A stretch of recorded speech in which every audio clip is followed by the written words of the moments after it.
Look up on a clear night and the full moon commands the sky. It bathes the world below in a bright silver glow, acting like a giant natural lantern. Moonlight feels like a self-evident fact of nature. But what we experience as moonlight is an optical illusion. The moon generates absolutely zero light of its own. If you were actually standing up there, you wouldn't be surrounded by glowing white rock. The lunar surface is dark, bumpy, and deeply gray. Astronauts compared its color and texture to an old, weathered asphalt parking lot. Albedo measures how much light a surface reflects. The moon is highly inefficient, bouncing back only 12% of the sunlight that hits it. In perspective, Saturn's moon Enceladus reflects 99%. Walking on its surface would feel like standing in freshly fallen snow. This dark, bumpy rock absorbs nearly all the light it receives, yet it remains powerful enough to cast shadows across our world and wash out the stars in our night sky. The intense brightness we perceive is mostly a trick of contrast. A dark gray rock simply looks incredibly bright when placed against the pitch-black void of deep space. There's also a biological quirk at play. Human eyes experience something called the Purkinje effect. In low light conditions, our vision shifts to favor shorter wavelengths, making that reflected sunlight appear silvery blue to us, even though its true color spectrum is nearly identical to daylight. This diagram shows how the sun's angle dictates brightness. During a quarter moon, sunlight hits the lunar craters from a steep angle, casting long, deep shadows that make the overall surface look much darker than a full moon. Standard direct moonlight is really just the tiny fraction of sunlight that survives a 93 million mile trip across the solar system, only to endure a messy reflection off a dark rock. But the direct bounce doesn't explain everything. If you look closely at a thin crescent moon, you will often notice a faint, ghostly glow illuminating the rest of the dark lunar sphere.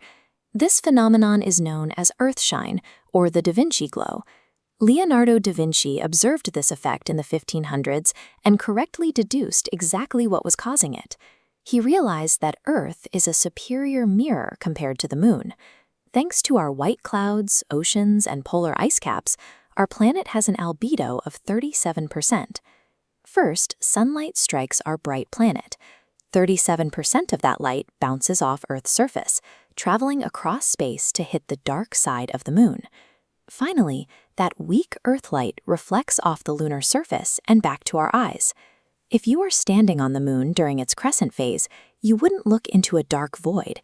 You would see the Earth hanging in the sky as a brilliantly bright orb. When you look up and see that ghostly glow completing the crescent, you're watching a double bounce. You are truly looking at a dark mirror, reflecting Earth's own brilliant light directly back at us. If the moon only reflects white sunlight and bright Earth light, why do we occasionally see it turn yellow, deep orange, or even red? Earth's atmosphere acts as a distorting lens, filtering the light before it reaches our eyes. When the moon hangs low on the horizon, the light travels through a much thicker layer of our atmosphere. Air molecules scatter away the shorter blue wavelengths in a process called Rayleigh scattering, leaving only the warmer yellows and oranges to reach your eye.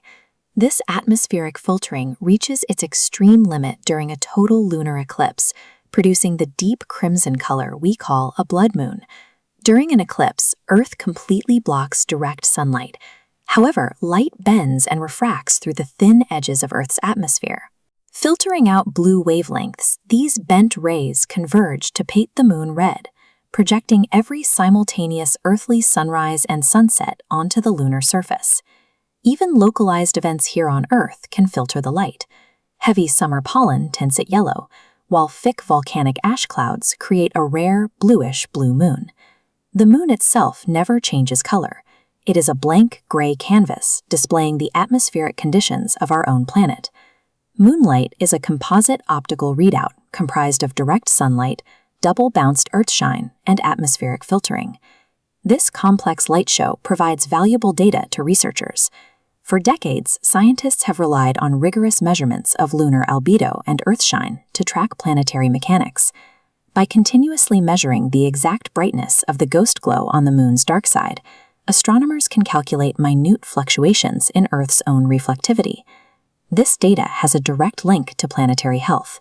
A dimming Earth shine indicates that polar ice caps are melting and cloud cover is shifting, causing the Earth to reflect less light and absorb more heat.